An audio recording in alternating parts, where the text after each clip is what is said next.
कल्पना कीजिए एक ऐसे समय की जब विज्ञान और तकनीक हमारे आज के विज्ञान से भी कहीं आगे थे। एक ऐसा युग जहां देवताओं और असुरों के बीच हुए समुद्र मंथन में सिर्फ अमृत ही नहीं बल्कि प्राचीन जल यंत्र और उच्च तकनीक के रहस्य छिपे हुए थे। क्या यह मुमकिन हो सकता है कि हिंदू पुराणों में वर्णित ये घटनाएं सिर्फ कथा कहानियों से कहीं अधिक हों? क्या समुद्र मंथन और जल यंत्र की तकनीकें आज के विज्ञान से भी अधिक उन्नत थीं? आइए आज हम इस प्राचीन रहस्य को खोलने की कोशिश करते हैं। समुद्र मंथन की कथा तो हम सभी ने सुनी है।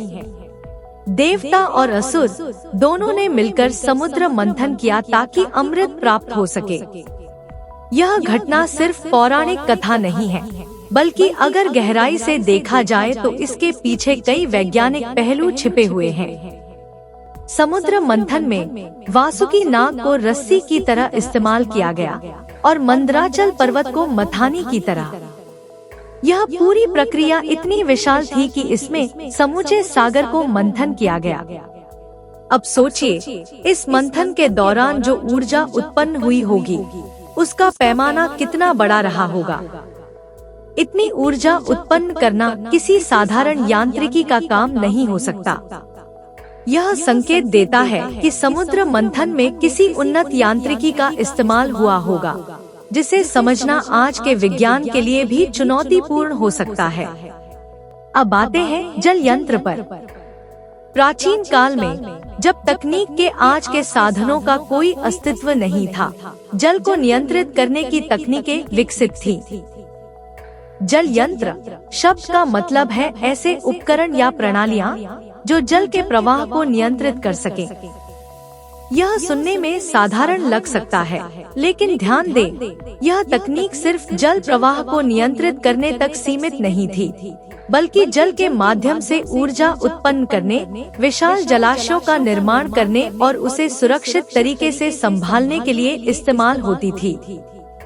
ऋग्वेद में जल यंत्र का जिक्र मिलता है। इसका उपयोग जल को संरक्षित करने और समयानुसार वितरित करने के लिए किया जाता था। यह तकनीक सिर्फ जल को संचालित करने तक सीमित नहीं थी, बल्कि इसके माध्यम से ऊर्जा प्राप्त करना, जल विद्युत उत्पन्न करना और यहाँ तक कि प्राकृतिक आपदाओं से बचने के उपाय भी शामिल थे। आज के समय में हाइड्रोलिक तकनीक का इस्तेमाल हम भारी मशीनों, पुलों और बांधों में करते हैं। लेकिन क्या आप जानते हैं कि हाइड्रोलिक सिस्टम की जड़ें भारतीय पौराणिक कथाओं में हैं? ऋग्वेद में वर्णित जल यंत्र उस समय की एक हाइड्रोलिक प्रणाली थी जो जल के दबाव और प्रवाह को नियंत्रित करती थी। वैज्ञानिक दृष्टिकोण से देखें तो जल यंत्र वास्तव में प्राचीन हाइड्रोलिक सिस्टम था। इसके द्वारा जल को ऊंचाइयों पर पहुंचाने, सिंचाई के लिए जल का वितरण करने और आपदा प्रबंधन के लिए जल को संग्रहित करने की तकनीक विकसित थी। सिंधु घाटी सभ्यता में मिले जल संग्रहण के प्रमाण भी इस बात को पुष्ट करते हैं कि उस युग में जल यंत्र और जल प्रबंधन की तकनीक कितनी उन्नत थी। समुद्र मंथन की घटना को ध्यान से देखें तो यह केवल एक साधारण मंथन नहीं था। इसका वैज्ञानिक पहलू अगर समझने की कोशिश करें तो यह एक विशाल ऊर्जा उत्सर्जन प्रक्रिया की तरह था। इसे आज के विज्ञान से समझें, जब दो विशाल बल एक दूसरे के खिलाफ काम करते हैं तो उससे अपार ऊर्जा उत्पन्न होती है। समुद्र मंथन में देवताओं और असुरों ने मंदराचल पर्वत और वासुकी नाग का उपयोग किया। इस पूरी प्रक्रिया में जितनी विशाल ऊर्जा उत्पन्न हुई होगी, वह किसी बड़े स्तर की परमाणु प्रक्रिया से कम नहीं हो सकती। सोचिए, क्या समुद्र मंथन के पीछे कोई प्राचीन ऊर्जा उत्पन्न करने वाली तकनीक छिपी थी? क्या वह तकनीक आज के न्यूक्लियर फ्यूजन से भी अधिक उन्नत थी? हम में से कई लोग आर्किमिडीज के सिद्धांत को जानते हैं, जो बताता है कि जब कोई वस्तु जल में डूबी होती है तो वह अपने वजन के बराबर जल को विस्थापित करती है। लेकिन क्या आपको पता है कि इससे कई शताब्दियों पहले हमारे प्राचीन ग्रंथों में जल यंत्र के सिद्धांत का उल्लेख हो चुका था? महाभारत और रामायण में विशाल जलाशयों और नहरों का वर्णन मिलता है। इन जलाशयों और नहरों के निर्माण में उन्नत जल यंत्रों का उपयोग होता था। उदाहरण के लिए सरस्वती नदी का विवरण लें, जो कभी एक विशाल और प्राचीन नदी थी। सरस्वती नदी को नियंत्रित करने के लिए जो तकनीकें इस्तेमाल होती थीं, वह प्राचीन जल प्रबंधन की एक अद्भुत मिसाल है। यहाँ तक कि सिंधु घाटी सभ्यता के हड़प्पा और मोहनजोदड़ो में जो जल संचयन और जल निकासी प्रणालियाँ पाई गई, वे भी उसी प्राचीन जल यंत्र की तकनीक का हिस्सा थी। जल को संग्रहित करना, उसकी सफाई करना और उसका वितरण करना, यह सब कुछ उन्नत यंत्रों के बिना संभव नहीं हो सकता था। अब अगर हम समुद्र मंथन की घटना को एक अलग नजरिए से देखें, तो इसमें छिपी तकनीकी जटिलताएं और भी दिलचस्प हो जाती हैं। वासुकी नाग का उपयोग रस्सी की तरह किया गया और मंदराचल पर्वत को मथानी की तरह। यहाँ जो चीज गौर करने वाली है, वह है मंदराचल पर्वत का संतुलन। एक विशाल पर्वत को समुद्र में डुबोकर उसे मंथन करना बिना किसी उन्नत तकनीक के संभव नहीं हो सकता। क्या हो सकता है कि यह पूरा मंथन किसी प्राचीन यांत्रिक तकनीक के माध्यम से संचालित किया गया हो? आज के विज्ञान में हम टरबाइन और हाइड्रोलिक सिस्टम के बारे में जानते हैं, जो जल प्रवाह के जरिए ऊर्जा उत्पन्न करते हैं।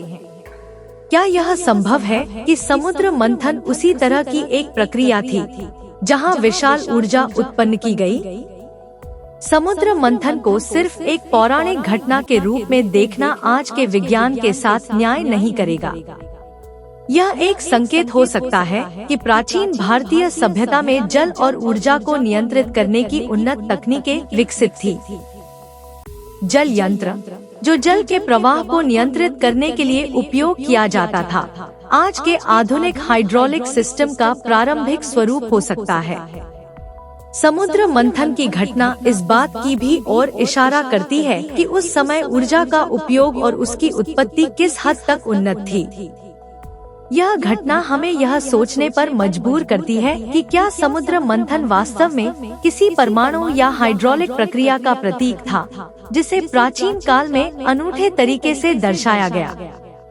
अगर हम प्राचीन भारत की तरफ ध्यान दें, तो यह साफ हो जाता है कि जल प्रबंधन और ऊर्जा का सही उपयोग उस समय की प्रमुख तकनीक थी।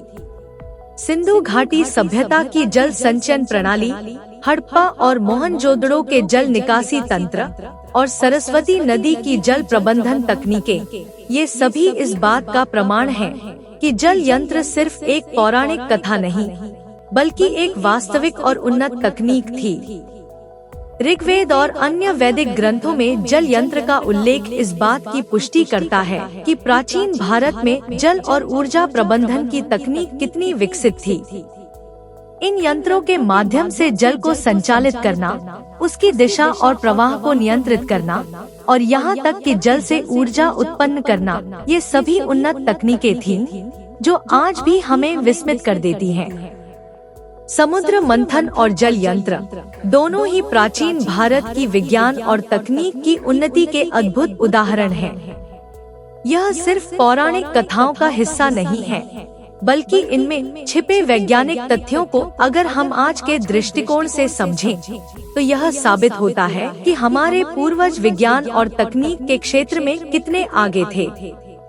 समुद्र मंथन की प्रक्रिया और जल यंत्र की तकनीक आज के विज्ञान के लिए भी रहस्य बनी हुई है।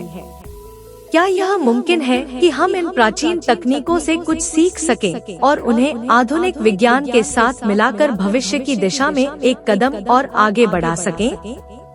यह विचार हमें प्राचीन सभ्यताओं के विज्ञान और तकनीक की ओर देखने के लिए प्रेरित करता है।